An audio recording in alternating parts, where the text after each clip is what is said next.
esta ocasión vamos a hacer la introducción al tema de soluciones que vamos a ver durante el curso. El objetivo de este tema será conocer los fundamentos de soluciones que son necesarios para evaluar las propiedades termodinámicas de sistemas homogéneos multicomponentes. Nosotros vamos a trabajar diferentes tipos de soluciones. La primera va a ser una solución multicomponentes en fase gaseosa y cuyas propiedades se encuentran de forma tal que se comporta como gases ideales, y va a ser nuestro modelo base. ¿Okay?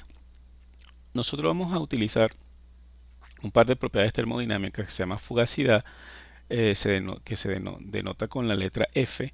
Aquí, por ejemplo, sería la letra F, el subíndice I, que significa que es para el componente I en una solución, y el superíndice V para indicar que es en fase gaseosa.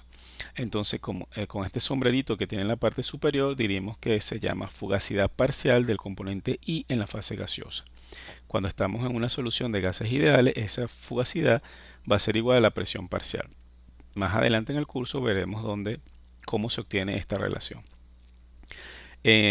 Adicionalmente, utilizaremos el concepto de coeficiente de fugacidad, que se nota con la letra griega phi, y nuevamente sería el coeficiente de fugacidad parcial del componente I en una solución gaseosa.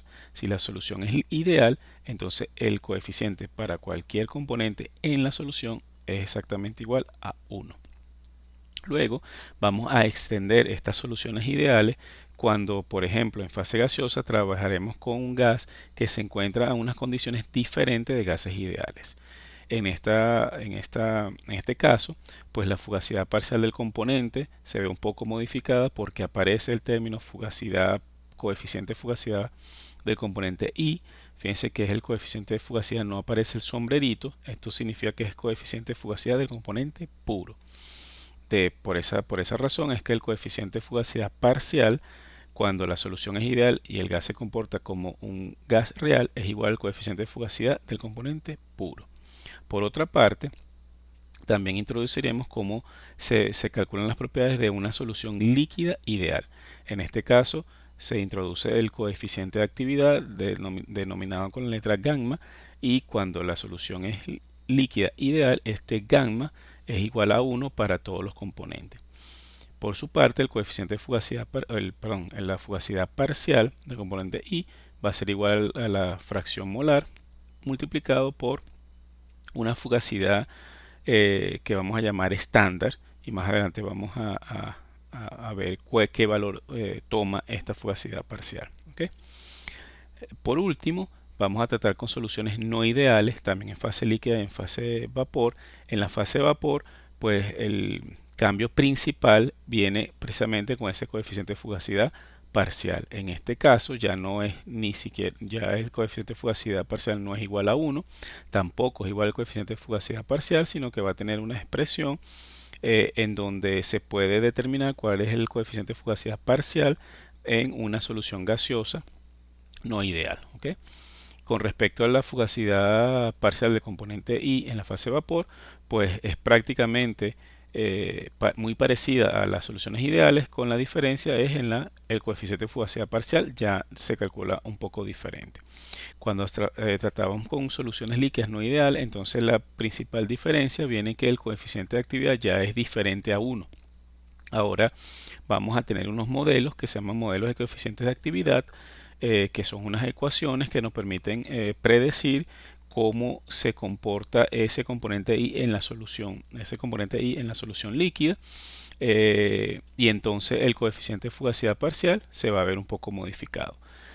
Ya vamos a tener un coeficiente de actividad diferente de 1, igualito multiplicado por la fracción molar y por una fugacidad de referencia. ¿Okay? Entonces aquí introducimos lo que se llaman propiedades de exceso, ¿okay? Que entonces se denomina generalmente con un superíndice E mayúscula.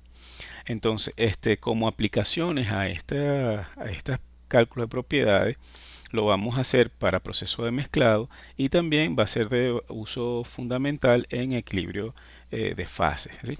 Nosotros nos vamos a focalizar en equilibrio líquido-vapor. Y que a manera de recordatorio, pues simplemente vamos a analizar o a desarrollar cuáles son las ecuaciones que nos permiten calcular las propiedades de, como les dije, una fase, una solución líquida y una solución vapor. O sea, si tuviésemos un experimento como este de una destilación simple, en donde tendremos una solución líquida, vamos a suponer binaria, dos componentes líquidos, los queremos separar, pues una vez que nosotros calentamos esta solución hasta que se forme esa fase de vapor va a ascender para luego condensar en este condensador, ¿sí? Y se forma nuevamente una fase líquida, pero con la diferencia que esta fase líquida ahora está enriquecida en el componente más volátil. Entonces, esto que está aquí es lo que nosotros vamos a, desde el punto de vista termodinámica, sería una etapa de separación ideal y es el fundamento para luego escalar este proceso de separación a nivel industrial, en donde ya se utiliza la destilación fraccionada, que es una serie de secuencias de etapas de separación. Este proceso de separación por destilación ocupa cerca del 80% en la utilización en los procesos industriales y como podemos ver representa el 70% del costo de capital. Por lo tanto, deberíamos estar en capacidad de poder predecir bastante bien cuáles son las condiciones óptimas de operación para obtener un proceso de separación eficiente. ¿Ok? Entonces, antes de abordar este tema, entonces tenemos que introducir algunas propiedades de los líquidos puros que van a ser utilizadas posteriormente durante el curso. Entonces, como vamos a hacer equilibrio líquido-vapor, pues estaremos interesados en conocer cuál es la energía requerida para formar esa fase vapor, suponiendo que estamos en un líquido que vamos a vaporizar. ¿Okay? Entonces, esa cantidad de calor la podemos estimar a partir de la ecuación de Clausius, ¿no? La ecuación de Clausius lo que nos indica es que en un diagrama PT con dos fases, llamamos alfa y beta, puede ser cualquiera, líquido, vapor, sólido, pero nosotros vamos a focalizar líquido y vapor, va a haber una línea de saturación que va a ser la frontera entre esas ambas fases, ¿no? Entonces, ¿cómo podremos predecir las condiciones en la línea de saturación y la cantidad de energía requerida para que un componente en una fase alfa pase a la beta y que de una fase beta pase a una fase alfa, ¿no? Entonces lo que sí sucede sobre la línea de saturación es que el delta G, el cambio de energía libre de Gibbs, es igual a cero. ¿Okay?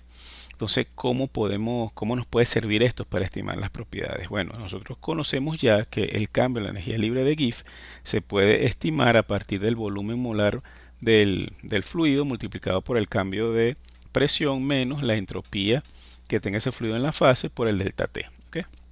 Entonces lo que hacemos es escribir esa ecuación, esa relación tanto para la fase alfa como para la fase beta. ¿Okay? El siguiente paso es que nos están diciendo que el cambio es igual a cero. Entonces restamos ambas ecuaciones, perdón, y llegamos a esta ecuación que el G en la fase beta menos el G en la fase alfa debe ser igual a la diferencia de los volúmenes multiplicado por el dP menos la diferencia de la entropía multiplicado por el dt. En forma de delta, pues nos queda que el cambio de energía libre de Gibbs de la fase alfa a la fase beta es igual al cambio del volumen molar por dP menos el cambio de la entropía por el dt. Y todo eso debe ser igual a cero. Con esa relación, pues lo podemos reescribir de la siguiente manera, ¿no? Nos queda entonces ahora que el cambio parcial de P con respecto a T cuando el delta G es igual a 0 debe ser igual al delta S entre el delta B, ¿okay? De cambio de fase, ambos de cambio de fase. Si por un lado se supone que este proceso de transferencia de masa entre las dos fases es un proceso reversible, entonces podemos estimar que el cambio de entropía debe ser igual al calor entre la temperatura de la frontera, ¿verdad? Y ese calor, como un sistema abierto, pues simplemente va a ser igual al delta H. ¿Okay? Entonces aquí tendríamos el cambio de entalpía de la fase alfa a la fase beta dividido entre la temperatura de saturación y el delta de volumen molar en el cambio de fase. ¿Okay? Entonces, esta ecuación, así como está, lo que nos ayuda es a predecir es que si nosotros tenemos una temperatura de saturación y una presión de saturación, la pendiente de la curva de la línea de saturación nos relaciona directamente con el cambio de energía o entalpía, el cambio de fase, el cambio de volumen y la temperatura de saturación. Y ese es el uso principal. En nuestro curso, si nos focalizamos a la fase líquido-vapor, vamos a reescribirla para que el cambio sea en esa fase, pues.